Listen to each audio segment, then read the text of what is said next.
All right, Kevin, we are good to go on my end whenever you're ready.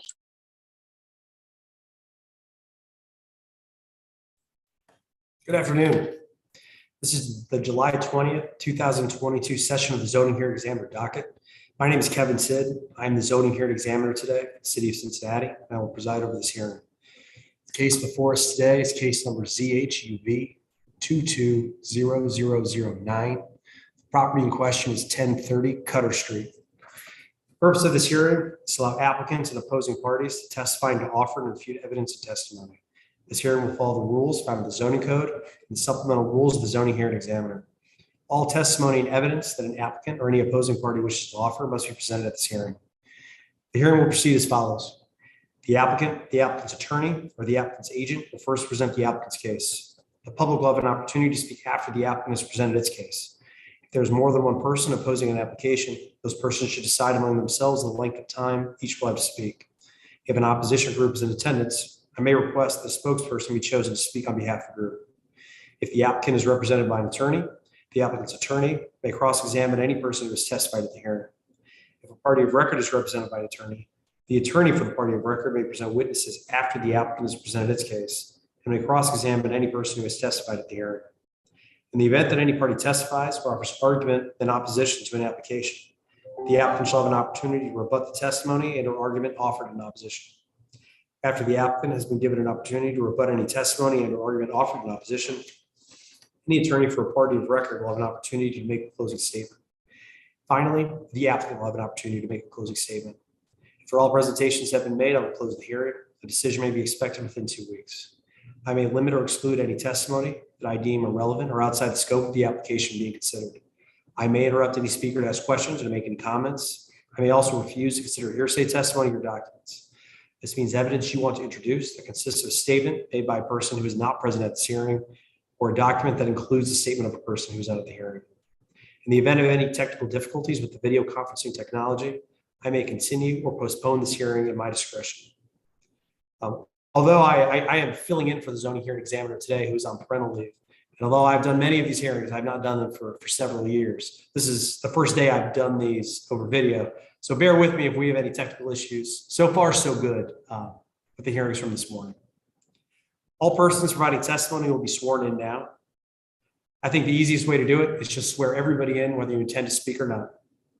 Please raise your hand. Do you solemnly swear that the testimony you shall give will be the truth, the whole truth, and nothing but the truth? I do. All right, who's going to start us off for the applicant? So I will go ahead and do that. My name is Megan Meyer. I'm with ABC Signs, and I am. Ms. Meyer, just to clarify, are you here by yourself or is there anybody else here with you? I'm here by myself. That is correct. Okay. Please continue. So today we are requesting a new monument sign for Hayes Porter High School. And the request that we are making specifically is to allow an electronic message center as well as some additional square footage to really label the school, I guess. And the additional square footage mainly comes from that topper cabinet that actually has the name of the school. So as far as the design goes, we are hoping for the electronic message center because, you know, that's just becoming more common. Ms. Meyer, can I actually interrupt you for just a second? Sure. I just want to clarify for the record, you know, the type of relief that you're seeking. So it looks like you're seeking a use variance for the requirement that illumination of signs for public or semi-public uses in residential districts may be external and non-flashing and non-moving. You're also seeking a numeric variance from the requirement that only one identification sign for non-residential uses in residential districts. You're also seeking dimensional variances of 20 square feet from the maximum sign face area of 20 square feet. You're also seeking a dimensional variance of 2.2 feet from the maximum sign height of 6 feet to allow a ground sign of 8.2 feet in height. Finally, you're seeking a dimensional variance of 4.4 feet from the minimum side setback of twice the proposed sign height, or 16.4 feet to allow a ground sign with a setback of 12 feet. Sorry, I just wanted to make sure we had that for the record going forward. There's a few things I'm a little confused on as far as all of that goes. If you look at my site plan, the proposed placement of the sign is significantly farther back than where it needs to be, as far as I'm aware.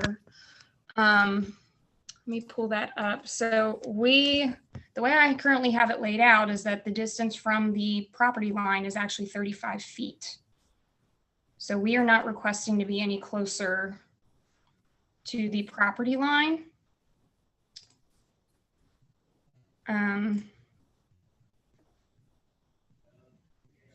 So the sign's going to be 35 feet set back from the street. It 35 doesn't look like that in the render. From the property line. The property line falls in the middle of Cutter Street. We are required to be a minimum of half or 2 times the height of the sign behind the property line, that is what we have requested.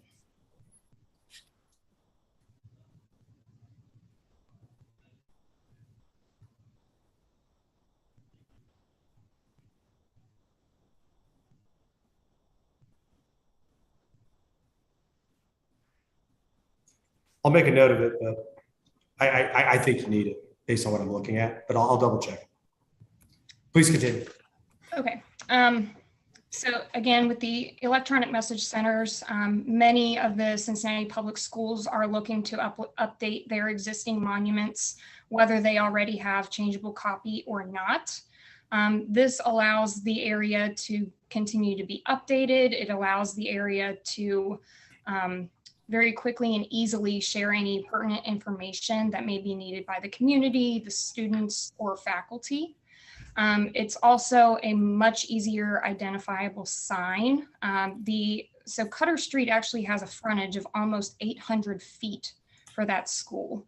So proportionally speaking, a larger sign would fit a bit better with that property. The school itself is also fairly large, so proportionally the size would be, it would be more proportional.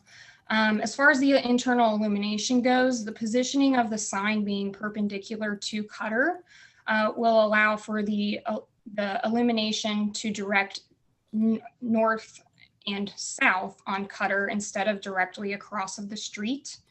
And an electronic message center at the square footage that we are requesting, according to the International Sign Association, projects at a maximum of 50 feet. So that illumination max would reach approximately 50 feet.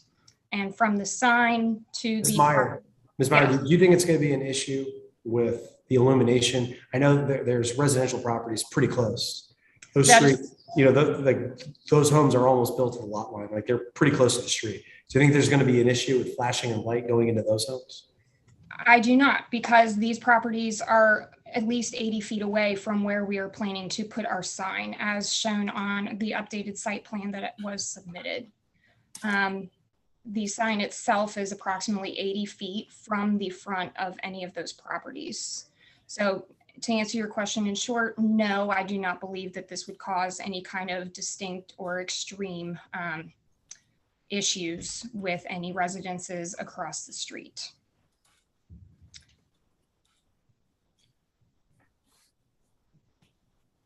Sorry, this is a really big sign. Why does CPS need a sign that is this big? I mean, you need a lot of relief. Like, forgetting the illumination part just for a second. I mean, it's an 8-foot sign. Give me 1 second. I apologize. I'm pulling up another.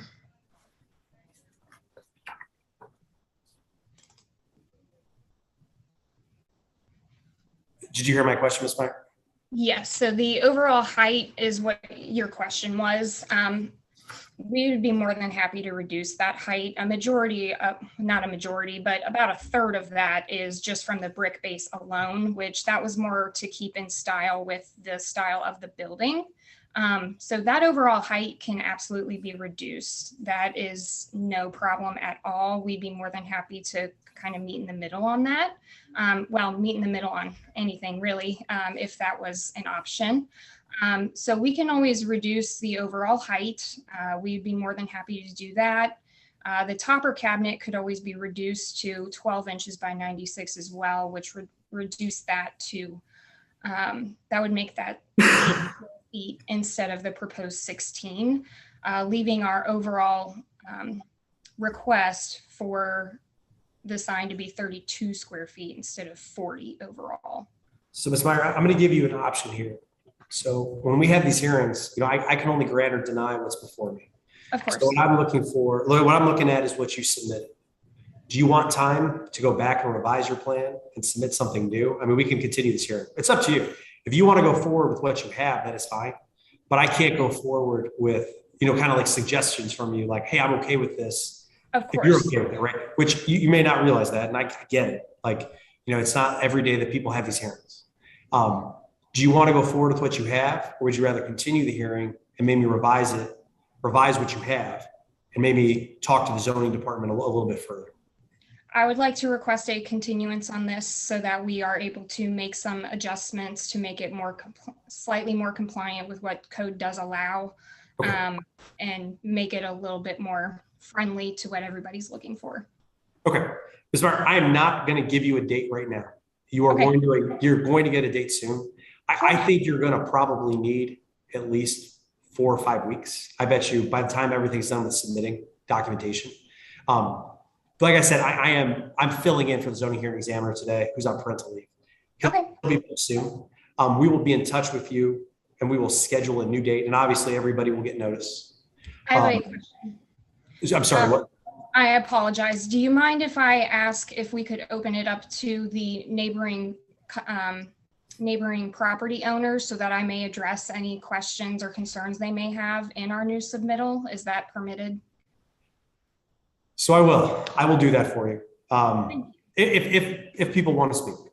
Of course, absolutely. Yeah, no, I totally get it. If not, just okay. If they have any. I can't make anyone speak. Of course, no. Just if they have notes, I would love to take them so that we can address those. And we have received some letters that have been uploaded to Project Docs too. So you should definitely check those up too. Okay. All right. So at this point, I'm going to open up this hearing to the public. But obviously, you've heard what the applicant has said. They plan to revise their drawings. But the applicant also wants to find out, if there are concerns in the neighborhood, which it sounds like there are, what those concerns are. I see that there are 5 people here. Would anyone like to speak? You don't have to. Okay. I'll say a few words. Sir, what's your name for the record? Sure. John Harmon, a resident on Cutter Street, across the street from the school. One, I did want to correct something. The applicant accidentally said that it was a high school. It is an elementary school, not a high school. Part of my testimony, which I know doesn't entirely apply now, was going to be that there are no CPS elementary schools with LED boards in their front. Certainly not of this size, as was mentioned. It is very larger than it even is in some commercial districts. The Cutter Street is a very tiny street. It gets a traffic count roughly of around 500 cars per day. The Mount Airy Elementary School is in a different zoning and receives 20,000 approximately cars per day. It has a traditional sign, the sign that was demolished recently from in front of Hayes Porter. Additionally, different zoning in front of Withrow High School. Withrow High School is on Madison Road, again, with approximately 20,000 cars per day, only has a traditional sign. And another elementary school after this application, it is the Spencer School. It's another CPS school. Actually applied for a traditional sign because the neighbors in that community said it's a residential street. It's actually RM zoning, not SF, but they said we don't want this. My only other points, the contractor for the sign company began construction without permits. The city had to issue a stop work order, reached out to CPS, Mishan and I did. We were appreciative that CPS was willing to work with us. They were unaware of the sign being illegally constructed in the stop work order. That's part of, I think, why there were some tweaks. My personal opinion, viewing the sign directly out my door, is that an LED screen of this size on this type of a street with such low traffic, one of the lowest I could find anywhere, is not appropriate, does not match the zoning. In the incredibly rare instance that it were somehow to be permitted against most of the neighbors who are going to speak opposed to it, at a minimum, some pretty strict time regulation was offered by CPS, saying we'll turn it off at 7 a.m. and we'll turn it on at 7 a.m. and we'll turn it off at 4 p.m. every single day. if for some reason, again, my inclination is that it doesn't make sense here. It's huge. This isn't a school that has high school football games or dances, et cetera, big activities. And the old sign had not been used in 7 years. It had not been changed in 7 years. So that's all my comments. I know other people have some, but I just wanted to at least put that out there. Thank you. Thank you so much. Thank you, Mr. Harden. Does anyone else want to speak? All right. Ms. Meyer, you did get some feedback? Yes, and I appreciate that. Thank you so much for your feedback. All right, well, we will continue this hearing now. We will continue it in progress. A new date will be chosen later. Obviously, everybody will get notice. We'll let everybody know. Okay, thank you so much. Thank you.